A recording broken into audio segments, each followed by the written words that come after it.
So, with spring practices right around the corner, there's no shortage of topics for us to dive into. But today, we need to talk about one of the best players in the class of 2024, a top 100 prospect regardless of position, and a current Oregon Ducks commit, Jordan Anderson.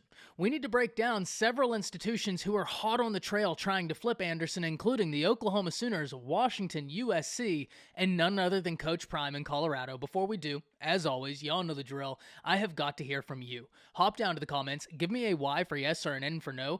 Do you believe Anderson sticks with his Oregon commitment, or do you believe someone such as Coach Prime, Oklahoma, USC, Washington, or Tennessee can pull off the flip? Can't wait to hear from you. If you're new to the channel, be sure to subscribe. Hit that bell notification as I do constant college football content. You don't want to miss any of it. And if you enjoyed this content, be sure to like and comment down below as those interactions are massive and we are on a push to 20,000 subscribers. I'd love to have you part of this unbelievable community. But having said all that, let's jump right into this. And first and foremost, who is Jordan Anderson?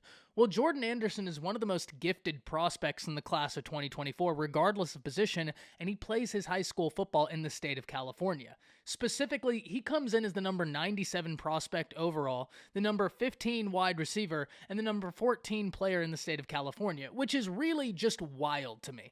That the fact within the top 100 prospects in the class of 2024, you're at your number 15 wide receiver. You're at your number 14 in the state of California, only going to prove, one, what a good wide receiver class it is, and two, how loaded the state of California is. And I talked about something very similar quite a few times during the course of the 2023 cycle, where I would point to Texas and Florida and give you the numbers, where there was something like 110 of the top 300 prospects in all of high school football located in those two states. States such as Florida, Texas, Georgia, Louisiana, and California, they are loaded with high school prospects, and Jordan Anderson is one of the best. Now, as I stated in the intro, he is a current Oregon Ducks commit, but that is not stopping institutions such as USC, Tennessee, Washington, Oklahoma, and Colorado from all pushing for the very talented wide receiver.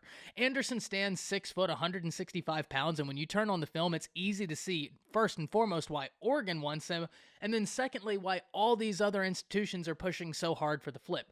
There's not much he can't do. His upside is real high, and I think he is going to be a very exciting prospect to watch make the transition from high school football to college football.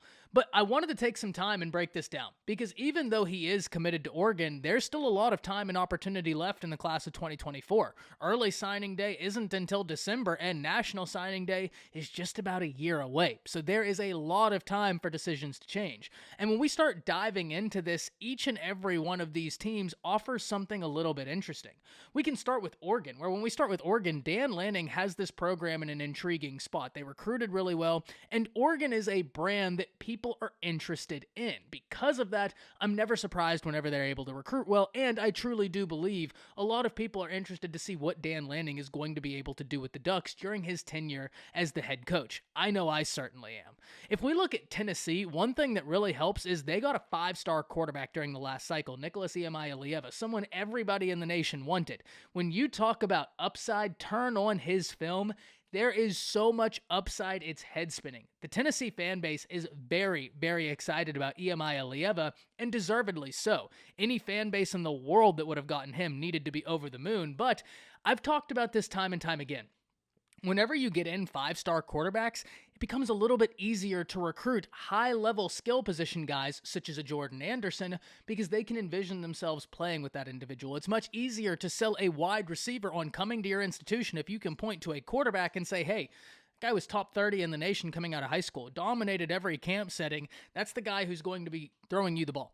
That inspires confidence, something that if you're Tennessee, you have to love that you have. But Tennessee is not alone in this, because if we look at Oklahoma, they too signed a 5-star quarterback last cycle, a 5-star quarterback who won Elite 11 MVP in Jackson Arnold, who played in a very competitive high school setting, and we know what Oklahoma is historically on the offensive side of the ball. Now, Brent Venables comes in, looks to change that around. They look to be a defensive team, but I don't think they're interested in foregoing offense.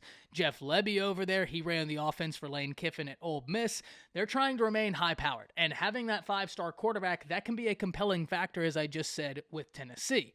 But when we talk about some of the other institutions on here, you don't have to have a 5-star quarterback to garner the attention of a very talented wide receiver. Let's talk about Colorado, a team that absolutely moves the needle. We've said it time and time again. First and foremost, you have Coach Prime. He moves the needle.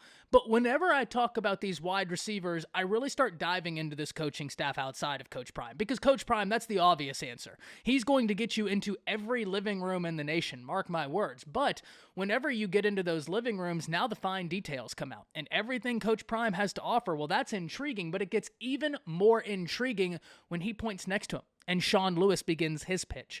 And Sean Lewis starts off the pitch by saying, hey, we were an offense at Kent State that gave Georgia trouble. We were an offense in Kent State that was consistently one of the top offenses in all of college football in several different categories. And on top of that, not only am I your new offensive coordinator if you choose to commit to Colorado, I was just a head coach. So I know how this all works. And after Sean Lewis gets done with his pitch, guess who they go to next? Brett Bartolone, sitting right next to him. Bartolone begins his pitch with saying, hey, I was just the offensive coordinator at Jackson State, and you saw the offense we put up. Now I'm the wide receiver coach. So you're working with Coach Prime as the head coach. We know what he does.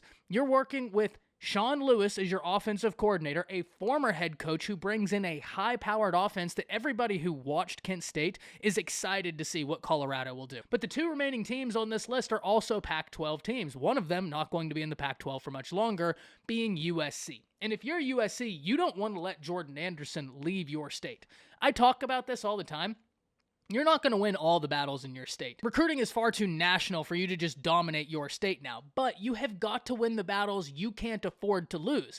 And in no way, shape, or form am I saying USC can't afford to lose Jordan Anderson. If there was one position they're pretty good at, it's the skill position. But whenever you turn on the film, you don't want to lose on Anderson. He has a lot that he could offer the Trojans, and I think Lincoln Riley would feel much better about making the transition from the Pac-12 to the Big Ten if he knows he has guys like Jordan Anderson on this roster ready to go for that transition.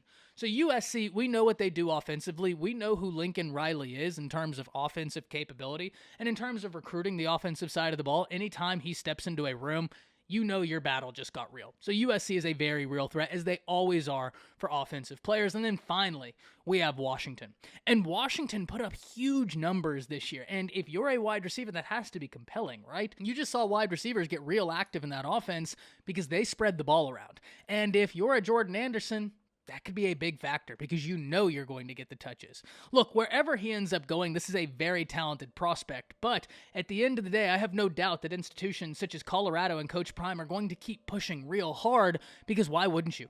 We already know Coach Prime can flip prospects. If he gets an opportunity, he has the capability. And now you add in that coaching staff around him that can continue that pitch. This is a battle we have got to watch and see how it plays out. Can't wait to hear from all of you, though. Hop down to the comments. Let me know where you think Anderson ends up. That's it. See you.